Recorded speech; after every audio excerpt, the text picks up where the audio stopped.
Oh, it's incredible! Bang on target!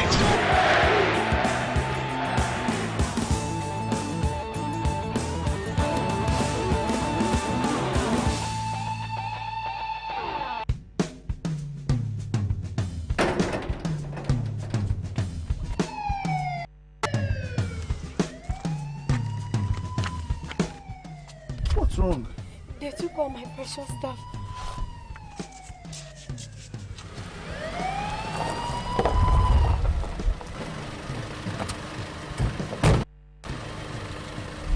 Did they harm you? Just when they were about to, they hit the siren and bolted. Scout the area. You don't have security cameras? They stole everything. I thought you used ghost cameras from security.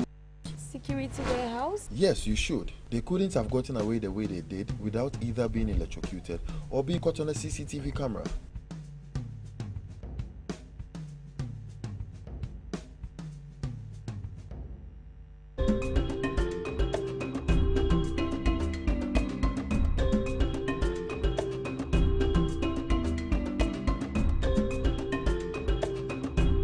Good morning to you, and thank you very, very much for choosing Pan-African Television. My name is Kwame Owusu, Danso. I'd like to say a big thank you to the team for bringing us Brazil de facto, the 6 a.m. news, and the other segment, Sales 101 by Petra Abasamoah. I'd like to say a big thank you to all of you, and especially our cherished viewers across the length and breadth of this country. We cannot thank you enough. You're the reason why the morning show is what it is. So every morning when we get seated, I'd like to, always acknowledge you for your unflinching support for the morning show.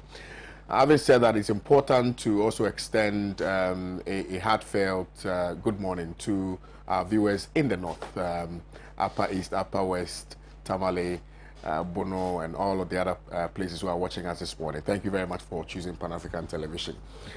So we're here to discuss the newspapers, and as we always normally do it, I'd like to share with you the topics for our conversation today, share with you the WhatsApp and text number, and also to tell you that we're streaming live on our Facebook platform. So the topics that we've chosen are: We Apostle Unmasked After Killer Threats.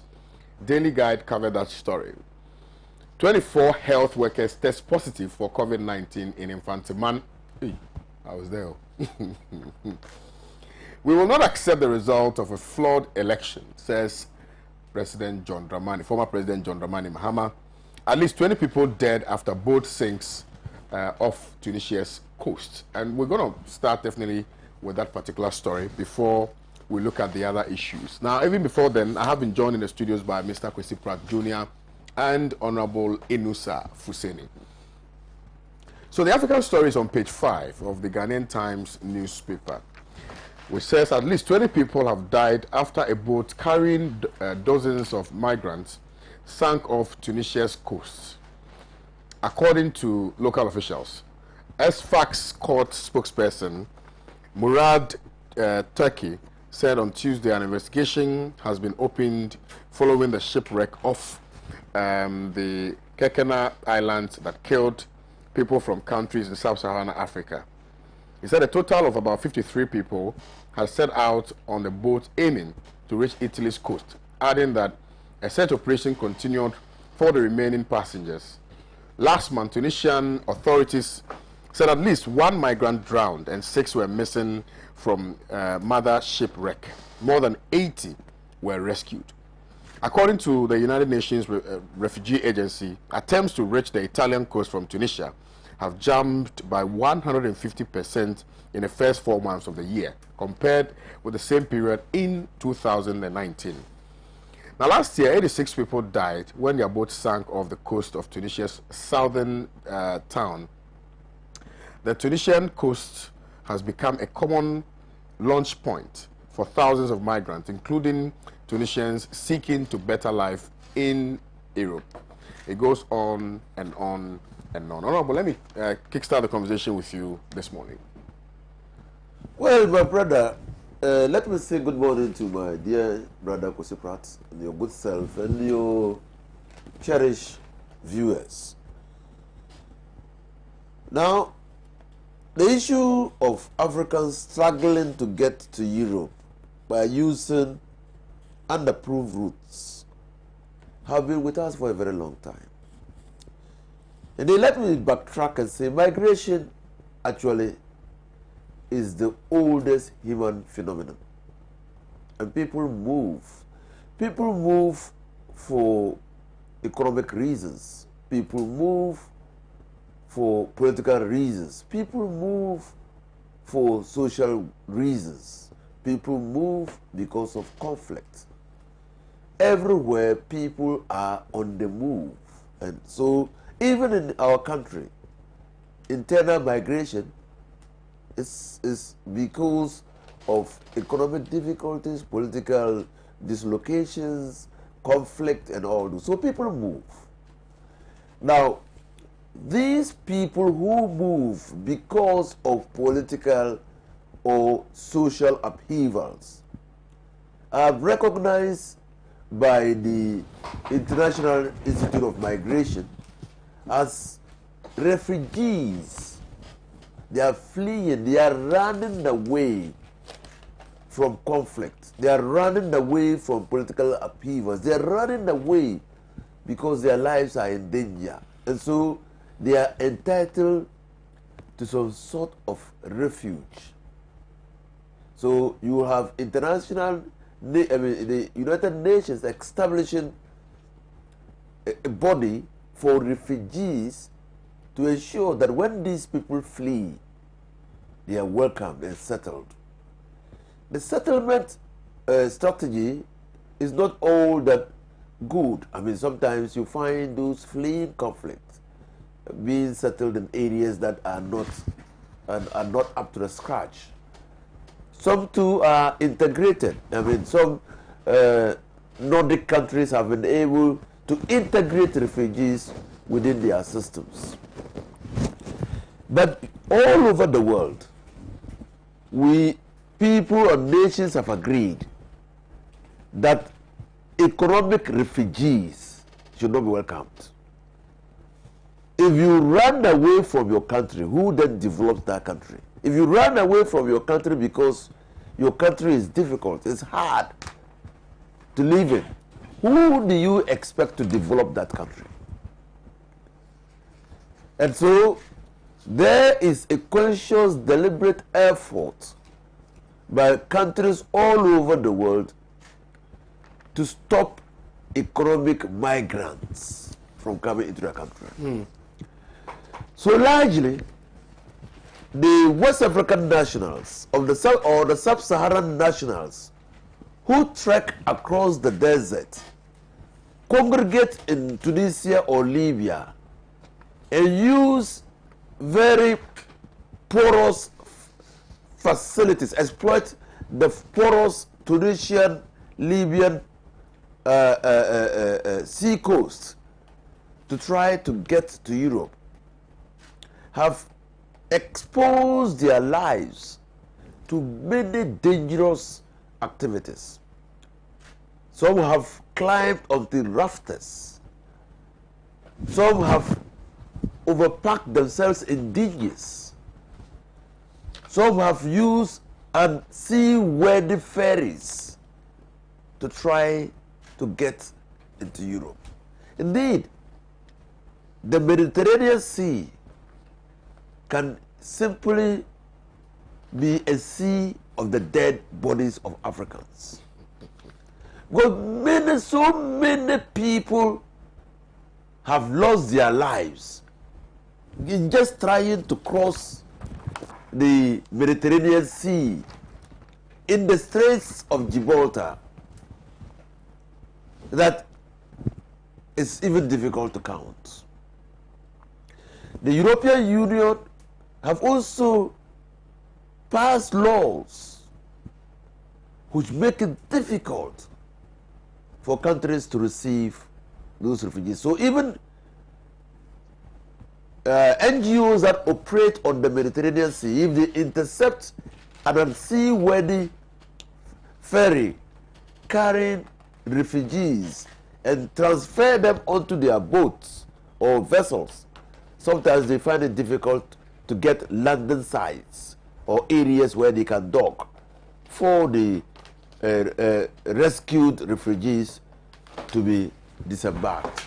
And so, I'm not surprised that this is still continuing. I'm not surprised that the International Institute of Migration is saying that there's an increase in the number of people trying to get into Europe. That shows that conditions in Africa, conditions in the countries that contribute to the migration phenomena are worsening.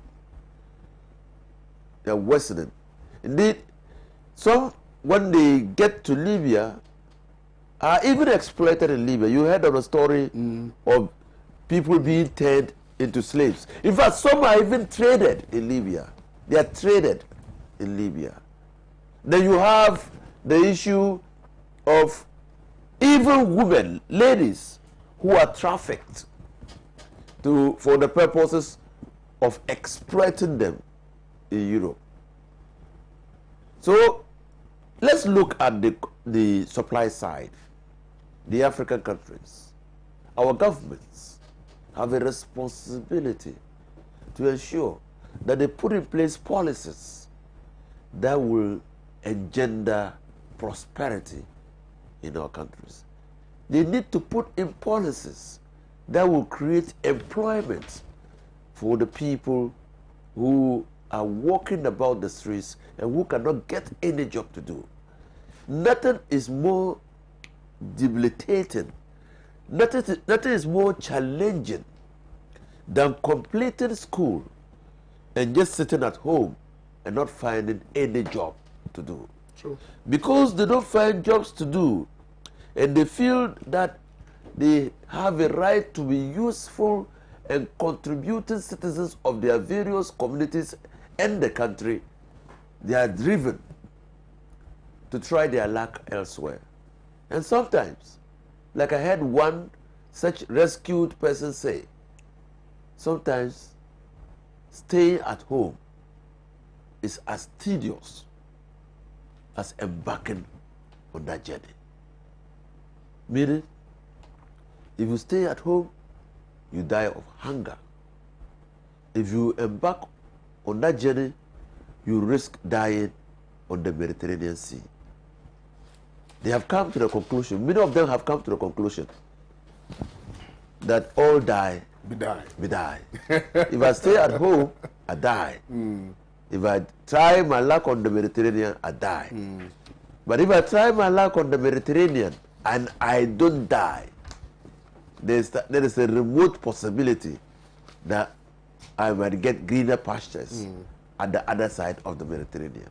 So this forces an invidious responsibility on our governments, on our people, to begin to see how do we develop our own countries. I've always thought that there is something fundamentally wrong with us. How come that we have not been able to put in the systems that will develop our countries? How come that we are so... There is definitely no place like home. There is definitely no place like home. And I've got my son studying, and I've told him, when you complete your studies, come back to Ghana. You have a responsibility to ensure that this country develops, so that people too will travel elsewhere to come to work in your country. Don't expend your youthful labor in contributing to the development of other countries. Thank you very much, Honorable Inusa Fuseni. Well, if you just tuned in, you're watching the Newspaper Review segment here on Pan-African Television's Good Morning Africa with me, Kwame Owusu. So like I intimated before, the WhatsApp number is activated. So it's 0260846539. Share with us what your views and comments are, and we shall read them here for you. Now, let's now hear from you, Mr. Pratt. Well, this is not an entirely new story. It's a story which is connected to the underdevelopment of Africa, which itself is rooted in the domination and exploitation of Africa by foreign forces. Indeed, this story has its deep roots in the transatlantic slave trade and also the colonial exploitation of Africa and the current state of neocolonialism. We need to ask ourselves why, in spite of the fact that Africa has more resources than any other continent in the world, we have gold, we have diamond, we have bauxite, we have rivers, we have human beings, and so on. In spite of all that, many Africans are running across our boundaries into Europe. Why is this happening? And if you look at the facts, Europe itself is not out of the woods. I mean, the homelessness in Europe and the Americas and so on is phenomenal. There are many white Caucasian British citizens who cannot afford decent housing. You understand? There are many people in Europe who are unemployed. There are many people in Europe who have no access to medical service and so on. And yet our people are flooding into these areas and so on. I think it's important to ask the fundamental question, why? One of the reasons is that we have not as yet achieved the objectives of the independence movement. The independence movement in Africa, which was led by people like Osajifo, Dr. Kwame Nkrumah, Sekou Touré, Modibo Keita, and others, was aimed first at ensuring that we control our own resources. Resources embedded in the soil and resources above the soil. It was aimed also at ensuring that we could elect our own leaders. Under colonialism, we didn't have a chance of electing our own leaders. And when these Western countries pontificate about democracy and so on, I laugh. When they came to Africa, our leaders were appointed by heads of governments in Europe and elsewhere. We couldn't elect our own head of state. The head of state here was the governor, who was responsible to the Queen of England. Even district chief executives were not selected by us. District chief executives were appointed by the Queen of England. Where was democracy in that exercise? They stole our lands, they stole our mineral resources, they stole everything that we had, you understand? To the extent that for hundreds of years, our resources were not exploited for our benefit and the interest of our people. This has led a huge development gap, which is largely responsible for the underdevelopment and poverty you find on the African continent.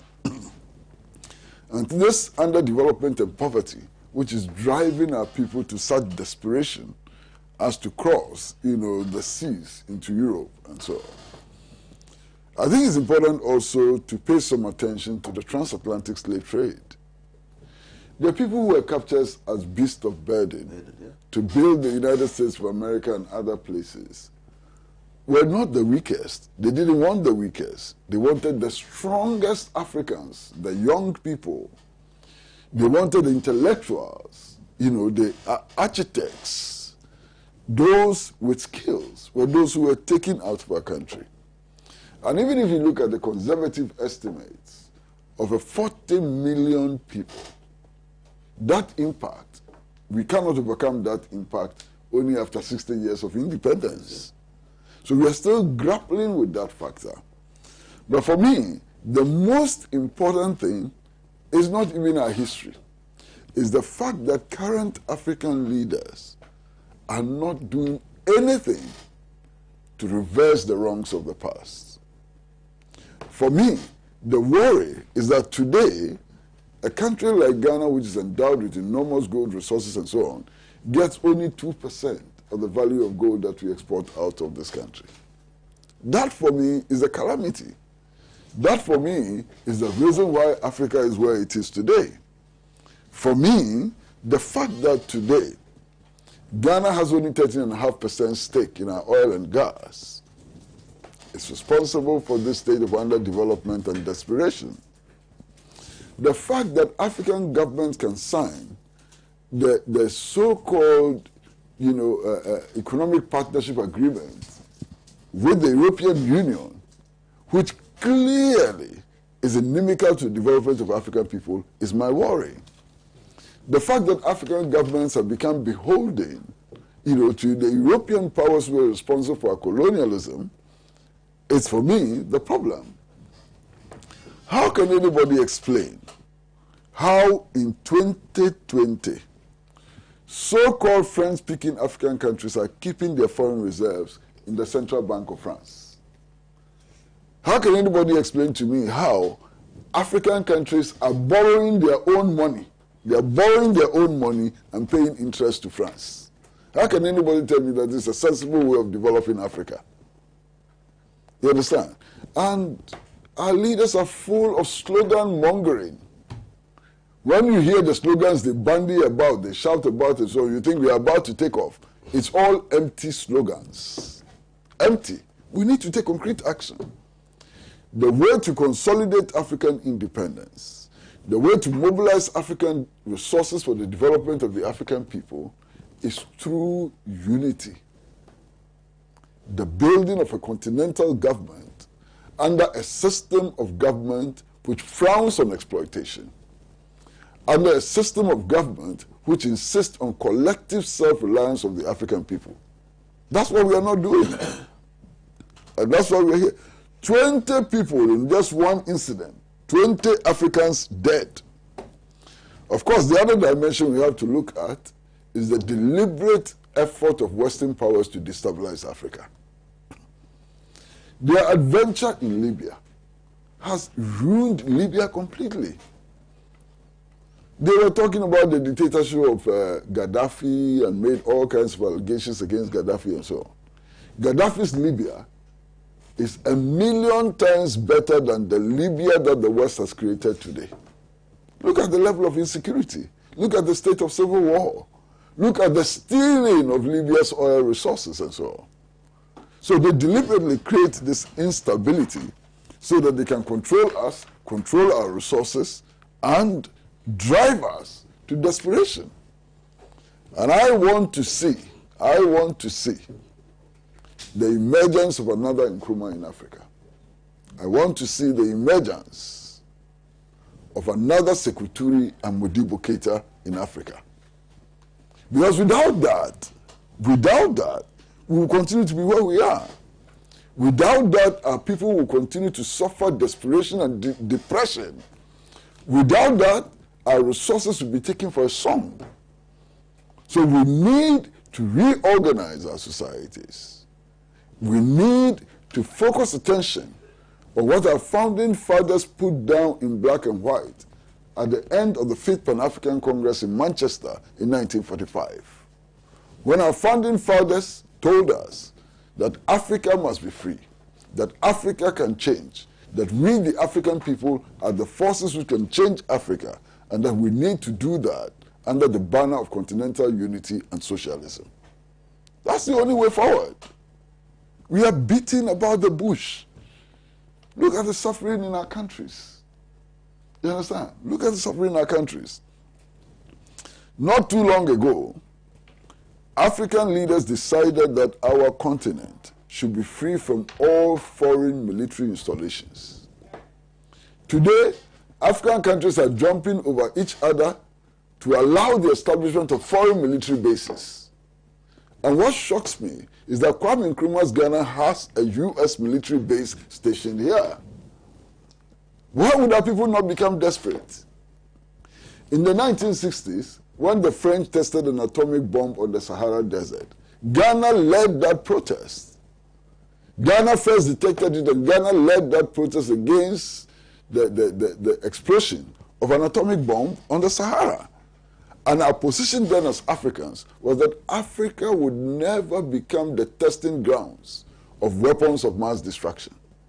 Our position then was that Africa would exert its independence and build on the basis of peace and economic prosperity for our people. What has happened to Africa since then? I'm scandalized by these stories. I'm scandalized by a leadership which is subservient to foreign interests. I'm scandalized by an African leadership which cannot do basic, simple things. Look at the rise of xenophobia in South Africa. Look at the rise of xenophobia in Nigeria. Look at what we're doing to ourselves as African people and so on. I'm disgusted by the current situation on the African continent. Thank you very, very much, Mr. Pratt. You have looked at the issue from very different angles, and you've really taught me a lot this morning. Thank you. Now, let us move on to the other issues. But before that, let me remind you again that the WhatsApp number is active, 0260846539, 0260846539. And we're also streaming live on Facebook, facebook.com/Pan-African Television.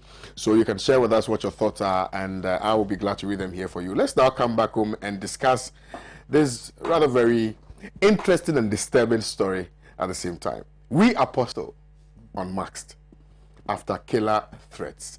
Honorable Enusa Fuseni. Let's hear from you. Well, we are in very, very disturbing times. I don't think that anybody feels safe during this time of Nana Addo Dankwa Akufo-Addo's government. There has been a consistent and coordinated attempts to gag the people of Ghana, to prevent them from exercising and enjoying their constitutional right to freedom of expression. In fact, there has been a reversal of the gains that we have made in introducing police reforms in this country under Nana Addo Dankwa Akufo-Addo. Nana Akufo-Addo's record in these 3 years of his administration in democratic Ghana is poor and abysmal. It is not a record that any person can be proud of. It's a record that challenges the long-held view and assertion that Nana Akufo-Addo was a champion of human rights. He won admiration from many people in this country because he had appropriated to himself the accolade human rights lawyer. What is happening in Ghana today does not sit with this description of the president of our country. Well, what is happening? Roll back. It is in this country that a journalist has been killed for performing his job. It is in this country that radio stations critical of government have been closed down. It is in this country that a person spoke on Koko Anyido, who spoke on radio, and he was picked up and he spent some days in police incarceration. It is in this country that the former member of the PNDC, Boachi Jan, drew attention to the problems and challenges that we would face if we carry through this absurd registration exercise by the Electoral Commission. He was picked up and granted bail. It is in this country that Benamona said that we will resist the compilation of the register. He was arrested. All the examples that I'm giving you are examples of situations where people exercise their fundamental rights to freedom of speech and expression. They were arrested. They were arrested because of the dominant power of state. They were arrested because Nana Akufo-Addo and his government are intolerant of criticism. They have arrested because we thought we had elected a Democrat, and known to us that Democrat was a tyrant, a dictator, masquerading in the gap of a Democrat.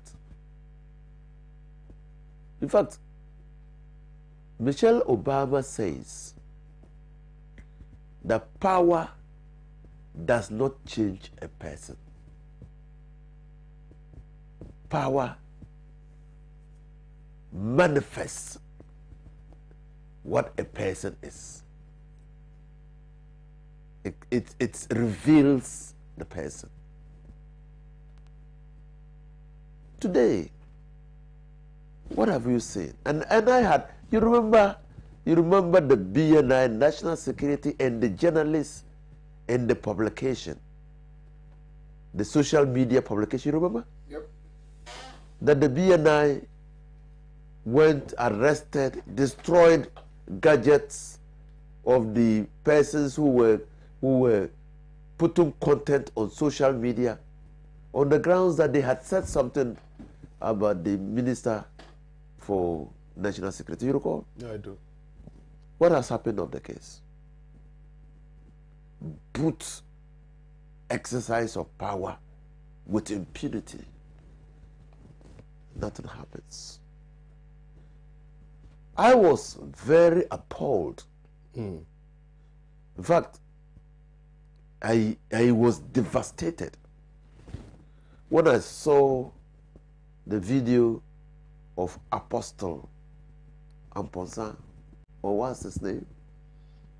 I think it's Amponsa, on social media. Now, both videos, I saw two videos. One was his arrest, and the other one was an attempt. Apostle Kwame Owusu. Apostle Kwame Owusu. And one video was his arrest, and the other video was an attempt, a poor attempt by the National Security Establishment to plant a narcotic substance on Apostle Amponsa. First of all, I'm a lawyer, not of the same years of standing at the bar like Nana Danso Akufo-Addo. So I'm a junior at the bar in comparison to him, even though by the natural order of things, I'm also a senior at the bar. But I think that my respect for fundamental rights and freedoms of the citizens of this country will not change whether I am in government or not. The dignity, the Constitution says that the dignity of a person is inviolable. The dignity, what makes you KOD, what makes my brother Kosi Prat, what makes me Inu Safaseni is what we call the dignity. What makes you hold me in high esteem? What makes people treat me as a human being is what we call dignity. You know why human beings build houses and don't live like animals? It's because of the protection of the dignity of the person. If God had created us with that dignity, we would have been consulting and engaging and exercising our conjugal rights like animals, like low-level animals. So at any time that you are treating a human being, you see, it is the height of hypocrisy. It is the height of hypocrisy to celebrate the death of George Floyd, to use state resources to perform the funeral of George Floyd, and not hold the lives of Ghanaians in dignity. It's the height of hypocrisy. First of all, the pastor was arrested at his home by plain clothed persons who were masquerading as national security officials. I am not aware of powers granted national security officials to effect arrest apart from the general powers of state vested in the citizens of this country. Simply put, a national security official has the same powers of arrest like you, like me, like anybody. That is when an offense is committed in his presence. True. So, even as Idris of Husseini, when an offense is being committed in my presence, I have the powers of arrest. Citizens arrest. Citizens arrest. And this is the same thing with the national security official. And the same thing even with the police. Now, there are instances that the police can arrest without a warrant, and one of such instances is when the offense is committed in his presence. The second instance is when the offense is being committed in transit. So you have the police erect barriers on the road, and then contraband goods are being moved. The police can arrest the person moving the contraband goods without a warrant. These are the only instances. Or, so that's an offense. You come to the room and you find a person inflicting pain on a child or the wife. You have a right, a duty to arrest that person. Not separate the fight, to arrest that person. Because it's an unlawful harm. It's visiting an unlawful harm. So a crime is being committed and in your presence. But when you arrest, you send that person to the nearest police station.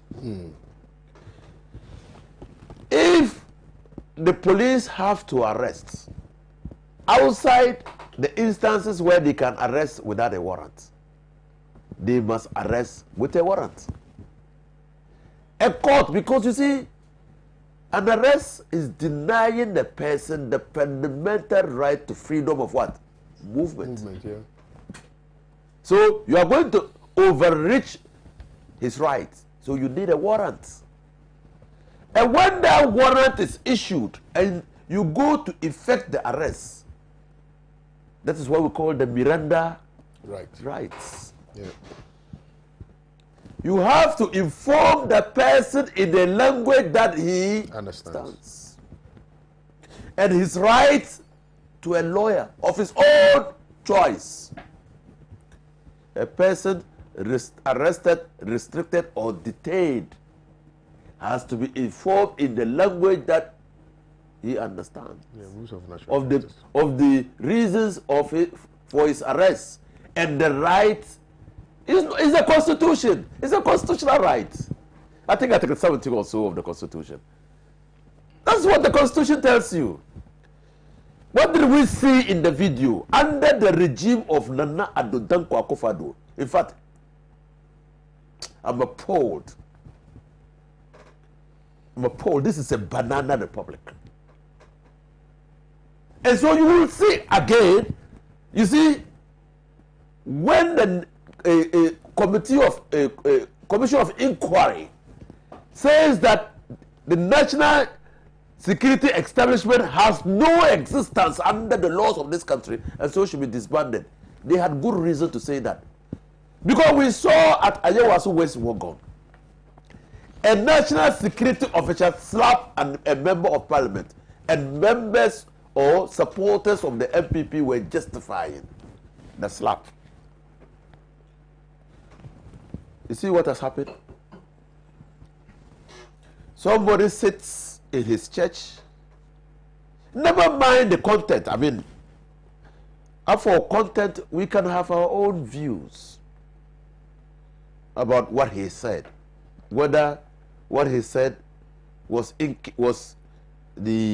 could be interpreted to mean he had committed a crime, or whether it could lead to the disturbance of the peace and security of this country. We can have our own views, and I won't argue with anybody who says that what he said was inappropriate. I won't argue, but I'm saying that even if what he said was inappropriate, I'm saying that even if what he said bordered on a criminal conduct, that did not operate to deny him of his rights. That's just what I'm saying. And that the national security establishment who were deployed to go and arrest him had a responsibility. Those who deployed them ought to have told them that they need to inform him of his rights under the law. But what do you expect? People sat on TV and said that they had directed the arrest. Meanwhile, they have no portfolio. They don't have any portfolio. This is the country that we are now in, Mr. Kosi Pratt. This is the country that you don't know who will direct your arrest. And that if you are even arrested, Japa recently was in his house. The special assistant to Nudu Mensah, when a group of people in a pickup went to his door, knocked at his door, intending to pick him for what offense he did not know. That is the country in which we live. Who directed that? You don't know. I feel terribly unsafe in this country because of the impunity that is now seeping through in this country. Because the people who are in authority have been blinded by the arrogance of power to the extent that they just think that we don't matter and that they can treat you anyhow. Watch what is happening in this country. And what is more disturbing is that people who hitherto spoke on matters of this nature, which were not of the same level of aggravation, like what is happening now, have suddenly lost their tongues. Have suddenly lost their tongues. It makes me feel whether we are a bunch of hypocrites in this country who simply have no values. Because what was bad yesterday should be bad today, no matter who is in charge. Is God. But no. So he was arrested. He was not told of his Miranda rights. He was told nothing. He was dragged. He was not even searched. You arrest him. His family members are there. There was a journalist who was interviewing him. You think that you will search him. Search him in their presence. But even an arrest warrant is different from a search warrant. Well, I'm saying that on his person. You want to search his person. Okay. Search him in their presence. search him in their presence so that they can be witnesses. You drag him, you don't even tell their family where you are taking him to. You put him in an unidentified vehicles and drove away. Only to appear at the police station, and then while handcuffed like George Ford, you put a bunch of leaves in his hand. And you say that is the code, that is we. In fact, the police people who did that should be arrested. Before you can say that what you put in the hands of that person is a narcotic drug, it must be subjected to what? Test. Yeah. Test. So if you are a police officer and you know that what you found was we, then you are also culpable. Because no laboratory established that substance. No laboratory. And then you filmed him. You filmed him and put him on social media. First of all, you must also know that it is only a convicted person who is not entitled to the protection of his dignity. True. When did the police people become judges? In their own court. In their own court. That they convict Amponsa, or what is his name? The pastor of an offense of Owusu of an offense of possessing narcotic drug. And you look at what the daily guide has published. We pastor.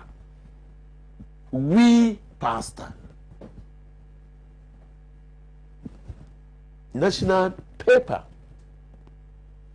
We pastor. I thought that they would know better. I thought Daily Guide would know better.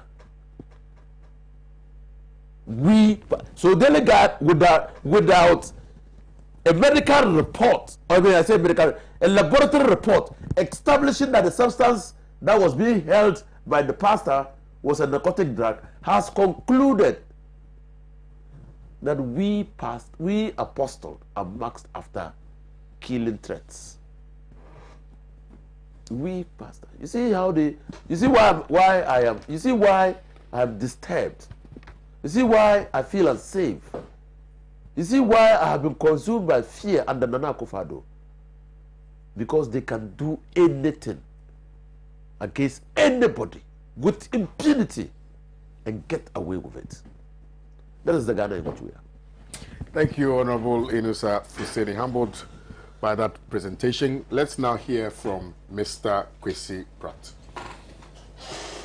Well, I think that the first most important thing to state is that no citizen has a right to threaten another citizen with death. No citizen. It doesn't matter the political color of the citizen. No citizen of Ghana has a right to threaten another with death. That's the fact. The second issue, which is worthy of mention, and indeed worthy of stressing, is the fact that those who uphold the law or claim to these three principles, I feel scandalized by what happened with the arrest of this apostle, pastor, or whatever. One, because in recent history, and I'm not talking about all of our history, I'm talking about recent history, this is not the first person to threaten another with death. This is not the first person. In fact, in the last couple of days, at least there have been 3 threats of death. 3. One by a sitting member of parliament. So how come that this gentleman is the only one who is arrested? Very strange. How come that is the only one who is arrested when so many people have threatened other citizens with death? That's very strange, you understand? Now, I think it is also important to mention that this very pastor who has been arrested, not too long ago, there was another video which circulated about him,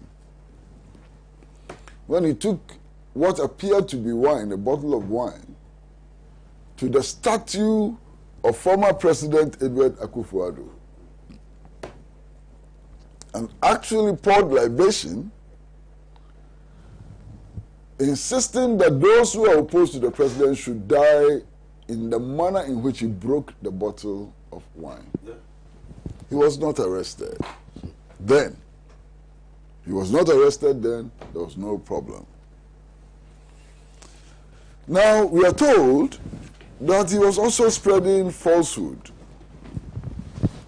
And falsehood to the effect that the sitting president, His Excellency Nana Addo Dankwa Akufo-Addo, killed the late Member of Parliament, J.B. Dankwa Edu, and used it for rituals. Are we worried about that?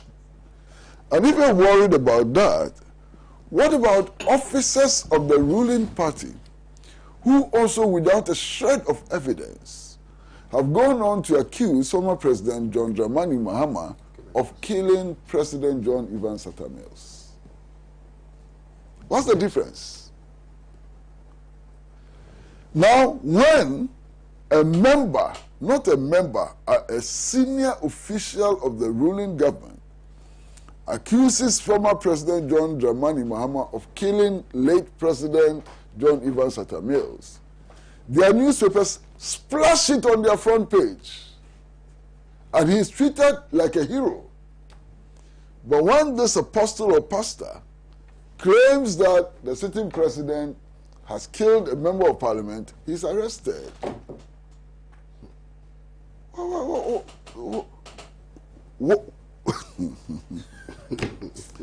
Master, what is this? It's really incredible. You understand? What is this? I mean, when I saw the video, I was so very alarmed. I was so really alarmed. The video of the arrest. So instinctively, I just picked my phone and called my friends who happen to be related to national security. I said, what are you doing? How can you justify what you're doing? I was giving some explanation then, which I thought was reasonable. But subsequently, I've come to realize that that explanation has no weight. First of all, you rush into somebody's house to arrest him. The relatives asked for the arrest warrant, and all they did was to wave a piece of paper at them. When people ask for arrest warrant, you are supposed to hand over the arrest warrant for them to read and to satisfy themselves that that arrest warrant is genuine. You don't wave a paper at them. Okay? Now, the relatives were not informed about the identity of those who were effecting the arrest. They were not told about where he was being taken to.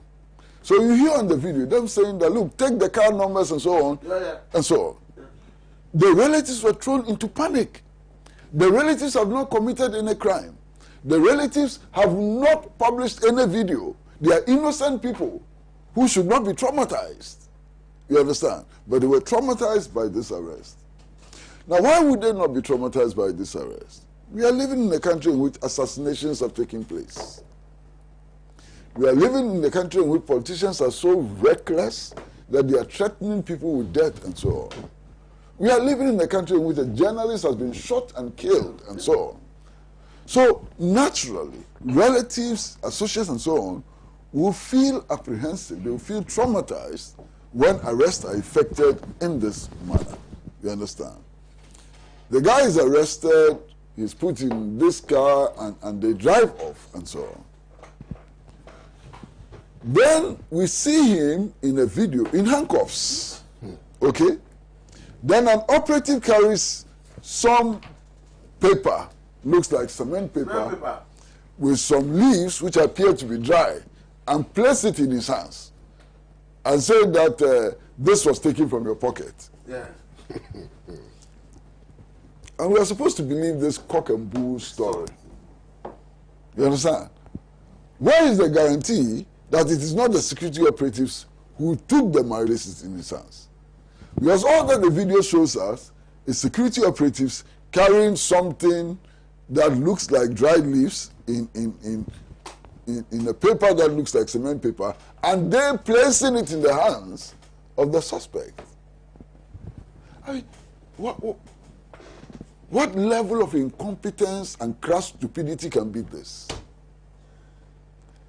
And then we are shown a video of him being interrogated. Who could have recorded that video? Yeah. Only the security operatives could have recorded that video. And indeed, if he was even properly arrested and so on, the security agencies, their duty is to present the evidence to a competent court for the court to make determination. You don't try him on social media. You take photographs of a certain part of his interrogation and you place it on social media, prejudicing justice. Is this the level of our security agencies? No, this happens in Nana. Is this the level of security personnel? Then we are all in danger, my brother. I mean, I'm so surprised and shocked by what has happened. You understand? And then, what is the interrogation about?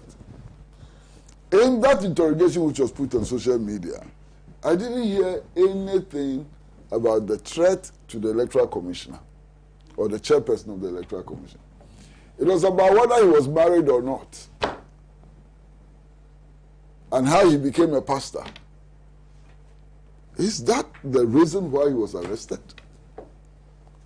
And then the value judgments that the security operatives had made. And you say you are a pastor and you are smoking marijuana. And when you smoke your marijuana, after smoking your marijuana, you talk nonsense and so on. This is what was put on social media. Clearly, this is not the work of a security agency. This is the work of a party propaganda machine. They were behaving like party propagandists. And I'm scandalized. Yeah. Look, I want to advocate that Ghana, we have decent politics. That our politics is based on a rational and concrete examination of our economic, social, and political situation. That our politics is influenced by the need to effect changes in our society which will make life bearable for everybody. So, I want to see our politics being about how people can get kinky and fish to eat. Our politics should be about how we can send our children to school. Our politics should be about how to provide potable water for our people. Our politics should be about how to improve national infrastructure. Our politics should not be about demented ignorance and sometimes absolutely stupid people making foolish allegations against their opponents. That is not what our politics should be about. You understand? But our politics should not be helped by this kind of behavior by the security services. Why? We are in this country where an official of a political party publicly on radio, on national radio, says that, look, we will beat people. The people. And what happened in Owusu West Wogon will be child's play. He's still walking about. He has not been taken to court, too. But look at the speed with which this pastor has been taken to court. Yeah. In any case, there's a very famous case of a member of parliament who was arrested on allegations that he had incited the people to violence and so on. What was the court decision?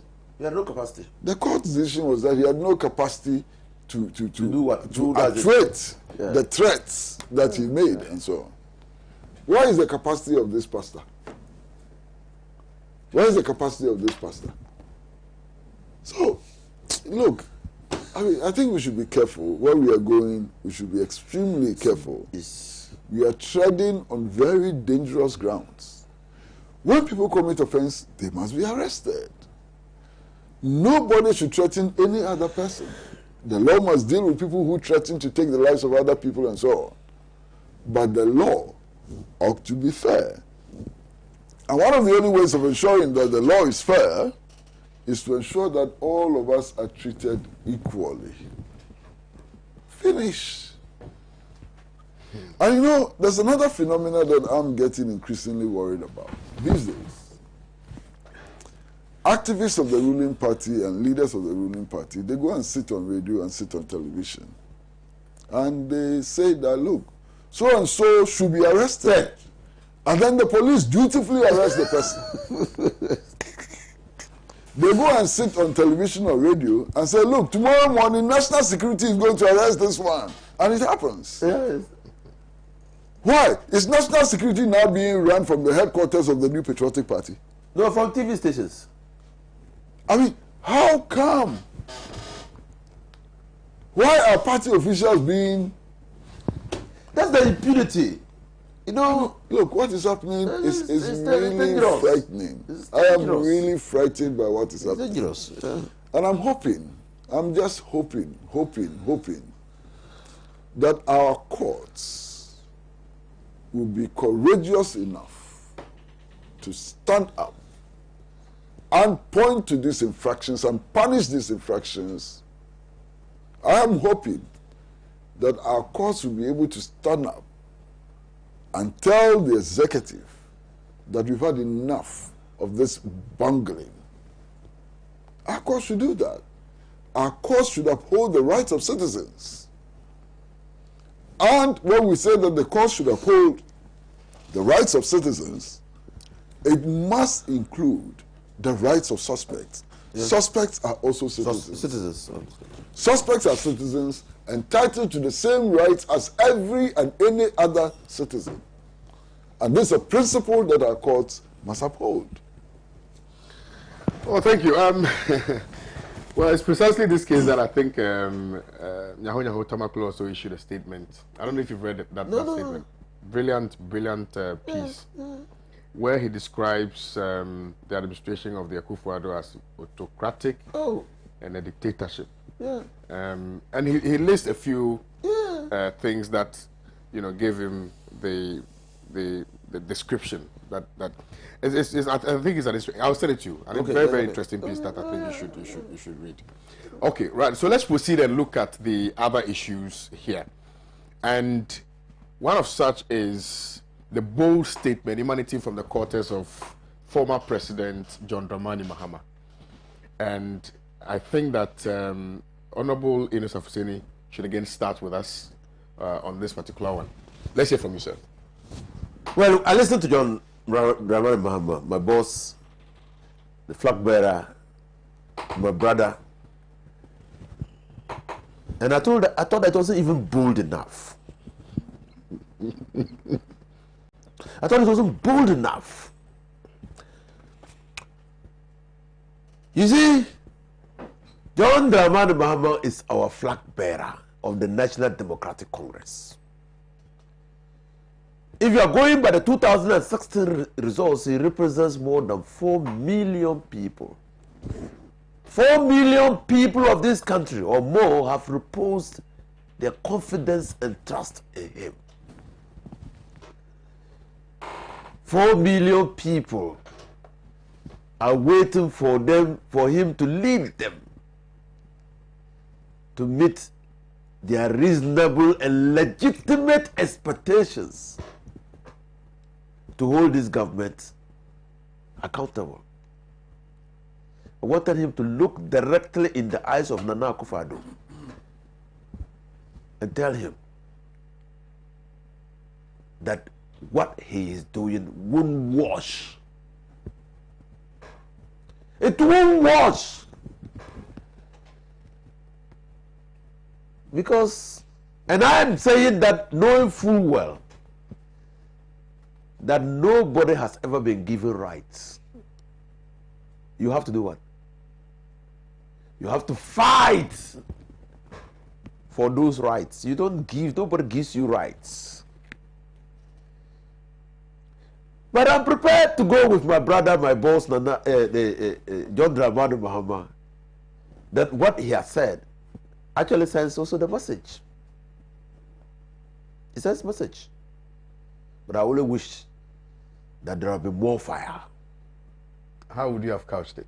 I would have looked Nana Akufo-Addo in the face and the Electoral Commission in the face and tell them that they better watch out. They shouldn't try anything funny, because we will not go along with them.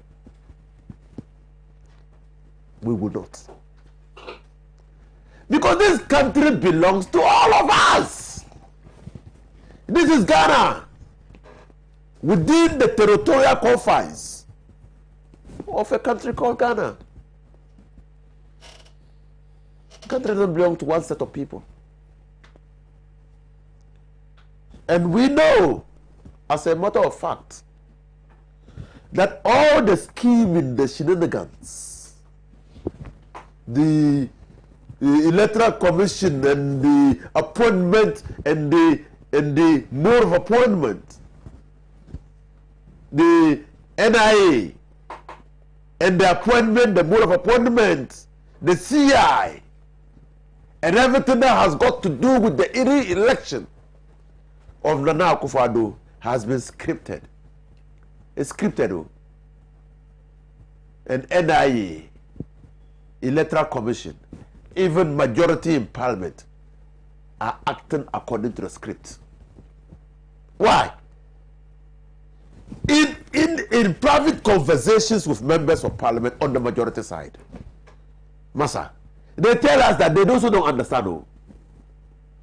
They tell us, but we don't understand this thing. How can you say that the voter ID card that produced me should not be used for the purposes of compiling a new register? That is a poisonous tree. No, I say in private conversations with members of Parliament on the majority side. I said this thing will disturb us all. In my constituency like this, how many people have passports or NI? They tell us in private conversations. But when it comes to voting, they put their tails in between their thighs, their legs, and vote yes. We have known as a minority in Parliament that the total number of minority in Parliament is 106. And by Article 11 of the Constitution, you need 183 members of Parliament to vote against a CI to prevent it from maturing, or broadly a legislative instrument or an instrument to prevent it from maturing. We had known, but we had wanted the records of Parliament to capture our sentiments for the purposes of history. That once upon a time, there was a Parliament and there was a minority in Parliament. We saw the mischief being perpetrated by the Electoral Commission in the CI and rose to oppose it. We wanted that captured. It has been captured. But we all knew, we knew that we're not going to get the CI annulled.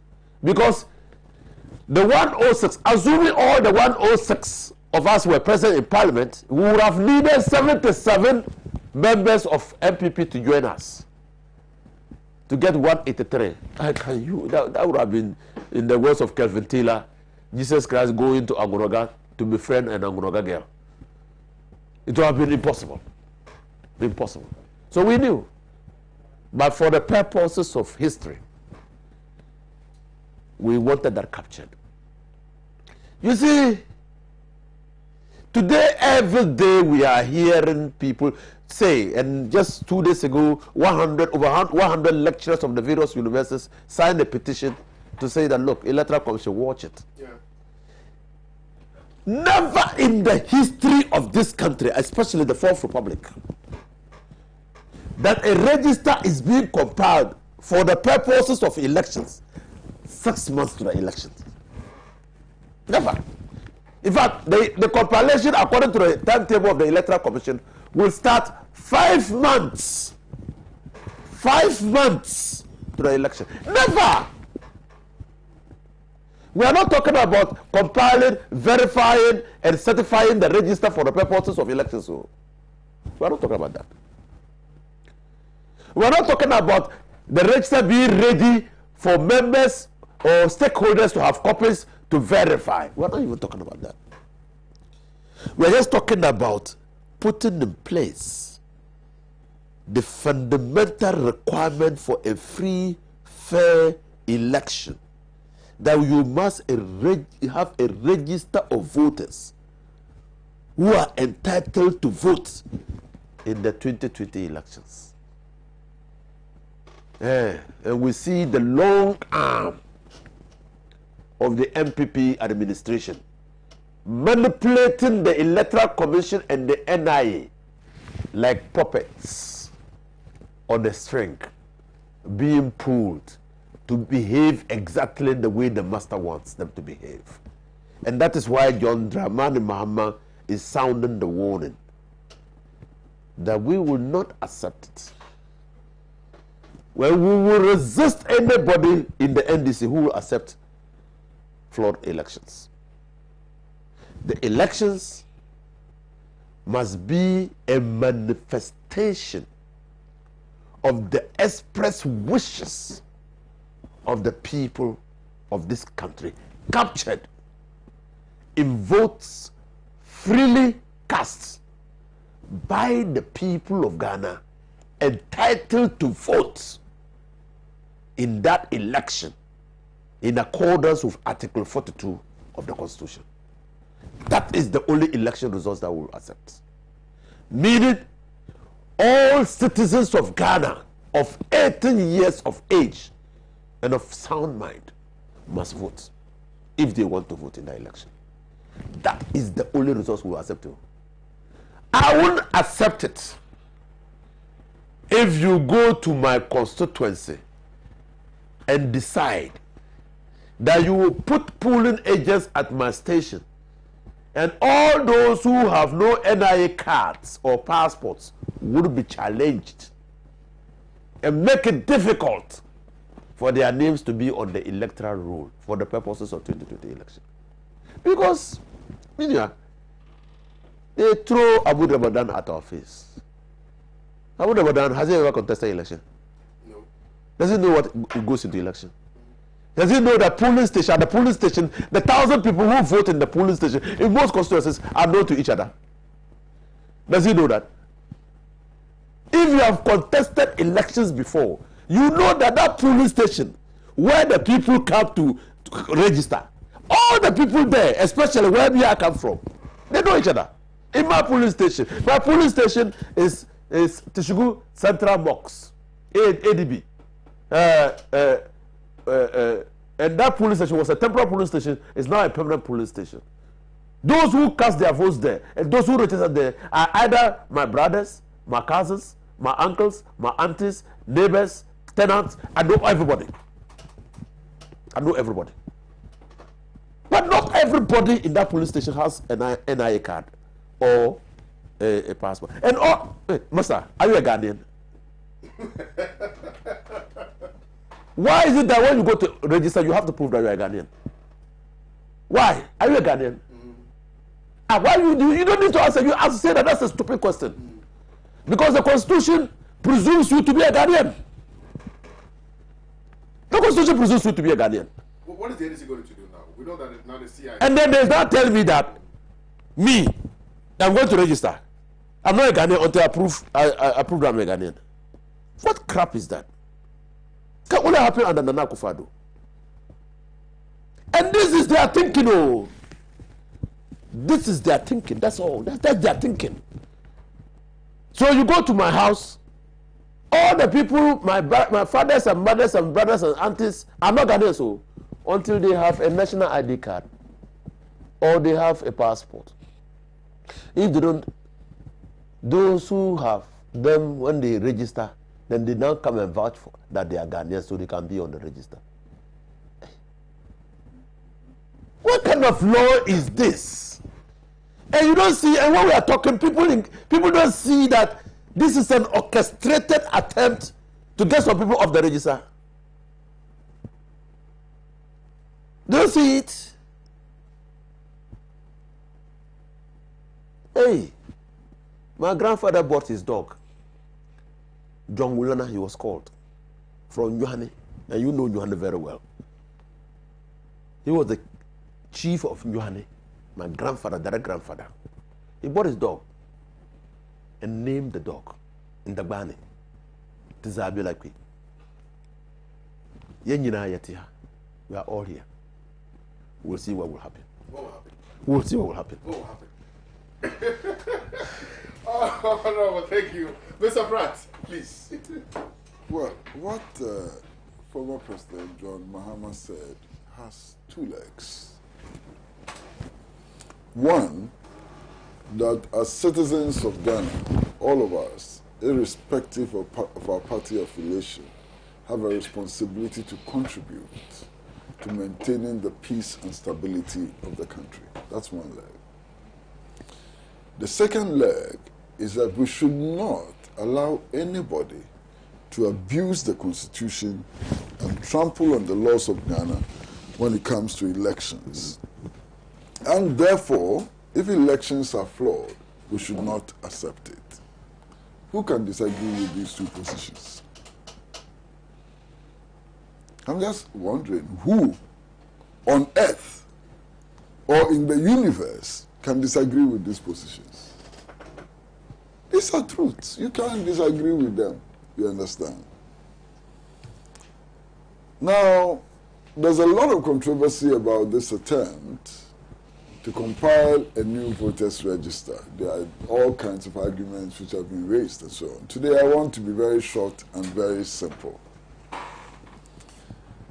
There are three conditions which qualifies anybody to register as a voter are this. One, the person must be a Ghanaian. The person must be 18 years and above.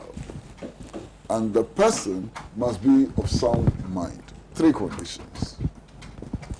The Constitution of Ghana does not give the Electoral Commission powers to determine any of these three. You understand what I'm saying?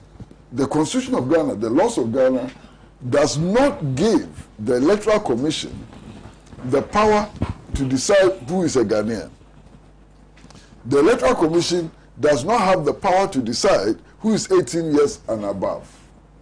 And the Electoral Commission cannot decide who is sane and who is not sane. So what the Electoral Commission is required to do is that when other state institutions has determined that people are Ghanaian, they are 18 years and above, and they are of sound mind, to register them. What am I saying? It means that when the Register of Birth and Deaths has issued me with a certificate, which is a testimony to the fact that I am Ghanaian and I'm 18 years and above, the Electoral Commission has no locus to challenge that. The Electoral Commission has no power. Once I come with a birth certificate, under what powers will the Electoral Commission decide that my nationality based on my birth certificate is not acceptable? It's wrong. It doesn't have any such power. Has no such power, no legal authority to determine that. Even if we accept the erroneous interpretation of the Constitution which says that they are independent. Their independence is limited to compiling a voters register. It does not extend to their proving that I'm Ghanaian or I'm not Ghanaian. You understand? So the Electoral Commission should be guided by law. It should be guided by the 1992 Constitution, and everything will be fine. In fact, the Births and Deaths Registry does not report to the Electoral Commission. It is not subordinate to the direction of the Electoral Commission. You understand? All the institutions who determine nationality, who determine age, and who determine whether or not we have sound mind or not, do not come under the direction of the Electoral Commission. So what are they doing? Master, let's stop here. Well, let's stop here. Let me read a few of the messages. Honorable, you want to add something to it? No, I just wanted to show that when we say that this is an orchestral plan, Master, people don't even see it. You know why they initially were talking about ROPA? It's simple. If you put the passport as part of the requirements for registration, and you are going ROPA, it means that all your foreign registrars will get onto the register. Simple. They had scripted what they wanted to do. but we won't allow them to do it. Okay. Let me read a few of the messages. I have thousands of messages on the morning show today. This one says, boot for boot. Go. Okay, well, you mentioned other platforms. I don't want to mention them here. Okay, what crap is that? I love that. Okay, Babamu from Tamale Central, Abuabo. KOD, under the Fourth Republic, it has never been before where a desperate and defeated former president want to be elected as president again. Okay, right. It is clear that Nado's rigging strategy is systematically disenfranchising Ghanaians to prevent them from kicking him out in 2020. Ibrahim Washara, they lied to power, so they have realized that people will reject them in 2020. They want to rig the elections. Honestly, Honorable, you just made my day. Ebenezer Nasebi sent that one in.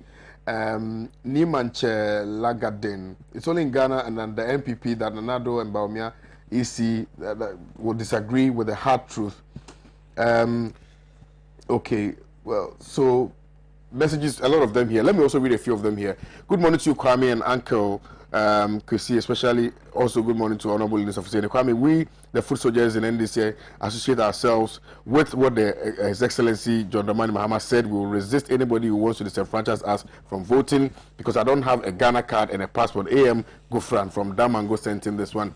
Sefia Moklu says total NIA cast issued so far per the authorities several statements is 6.5 million. Granted that this is true, how is this a sufficient document to be used by the EC, considering that the age limit of the time was 15 years? At the time, a lot of exuberant youth below the age of 18 took part in the process. Assuming my kid brother was 15 at the time he registered last year, is he 18 this year to be qualified, to be a qualified voter by age this year? Okay, right. So that's your argument. This one also says, good morning to you. Are we now in a jungle where survival of the fittest has become the order of the day? Mohammed Harris from Washington. This one, good morning to you, champion, lawyer Inus Ofuseni and Uncle Pratt. Look good, KOD. On this issue of the former president's statement, it's in order. One thing I love about the statement is the boot for boot policing the ballot. Why will MPP member okay, right. I don't. The last part is not quite clear. From Mashoud, thank you, Mashoud. Alhaji Hamza and Pifam, congratulations to former President Mahama for the brilliant and superb speech yesterday. What was said yesterday by President Mahama was nothing but the gospel truth. We surely behind him 24/7. And as for the MPP led by President Akufo-Addo, the least said about them, the better. It appears people wanted to hear the president speak in this manner. From Dipku Ishmael in YO Traffic says, here to you all, champion, will the occupants of the Flagstaff House pass if a weed smoking test is conducted on them? Champion, I totally support the call by JDM because that is the gospel truth. Greetings to Bunas NDC Regional Chair, Upper West Region. Good morning to you, KOD, and your panelists. Why is it that nowadays you don't bring MPP person? Well, so we invite them always. Sometimes they come, sometimes they don't. KOD, you're my mentor Adolf from Y, and good morning to your panelists. This one says, I'll use my blood for NDC in the coming elections. We'll mark them boot for boot. EC cannot do FOCU. Now, Luf, please. I possess 3 qualifications. Ghanaian, more than 18, sound mind, but I don't have a passport. No one should resist me. This one is from Cocoa Farmer in Kade. Now, the government wants to tell us that BNI office is a TV station where a non-constitutional body cannot direct for the arrest of a civilian.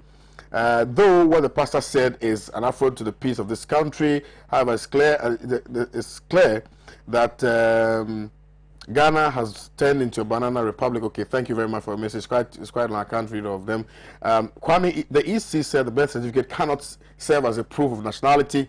Now, my question to the EC is, what if a person is being challenged at the registration center of not being 18 years? What will the evidence document? What document will be used to prove? Abdul Latif from Karaga sent in this one. This one says, I think what? Okay, it's not quite clear, honestly. They are displaying all the lawlessness, and yet they claim they believe in the rule of law. Hypocrites. Asanko from Santa Maria here in Accra. Kosame from Nima. Says, good morning to you, Kwame, and your two great panelists. I want to set the record straight. The MPP claim that they've not resorted to violence cannot be true, and I hope Comrade Pratt will bear me witness to this. After boycotting the 1992 parliamentary elections, it resulted to explosions in some public facilities like the public toilets. Even there was an explosion at the airport. So it's not true that the MPP after 1992 only came out with a stolen verdict. This one says, this one says, good morning to you, Sir Kwame. It's time our politicians stop appointing their head of security in our country, including Chief Justice. I agree with Mr. Pratt. We are treading on dangerous grounds. Please tell them we have no other place to go. This one is from Simon. People are asking for me to read Dr. Nyaho Tamaklo's statement. I will see if I have time. I'll read a little bit of it for you. I think we should resist the registration. Okay, good morning, Pan-African TV. I want to know, can NIA use any transaction can it be used for any transaction in the bank as we speak now? Okay, I don't know about that one. Good morning to KO. There was a member of the Ghana Young Pioneers Movement. Comrade Pratt is my idol. Please let me have his contact number. Don't forget, I'm very eager to have it. James from Hohoy sent in this one. James, we will talk after the show. Good morning to KOD and a guest for their wonderful discussion. Kwame, if police charging pastor for possession of weed, then they should arrest the government too, because they have legalized it. Okay. Good morning to my father, Dr. Nkrumah.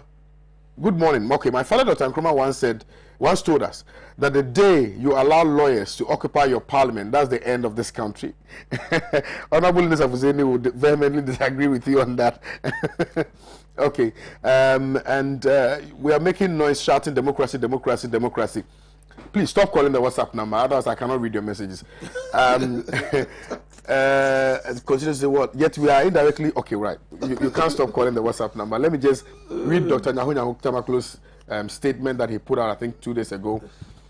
And here it goes: dictatorship under Kufa. So this was put out by Ghana Web, right?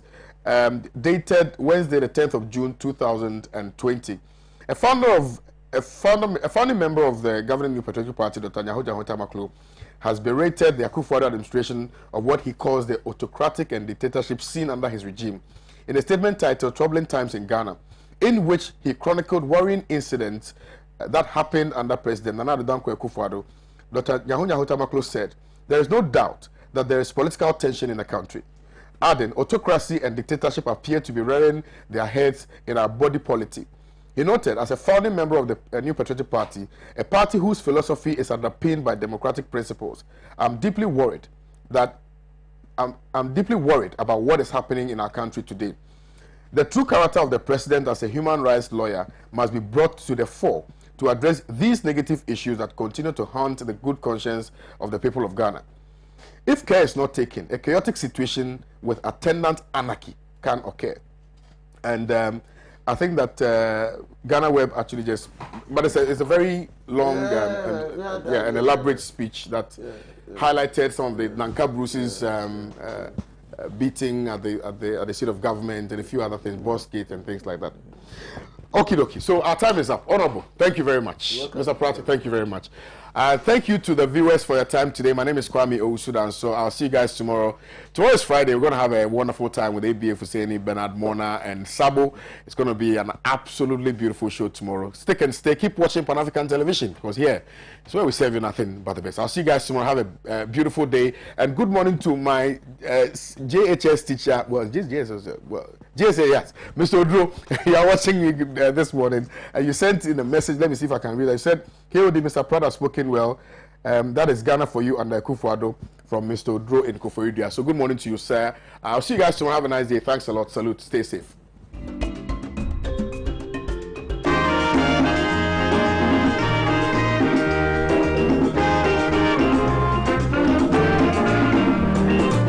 He has labored, he has suffered to lead his people into the land of freedom. He is the Redeemer and the champion of liberty, of human equality. Let's salute him, fellow Ghanaians, the nation's founder, Sajifo Kwame Nkrumah. May God bless him, Ghana show boy, Africa. Africa's great songs are the product of Roma.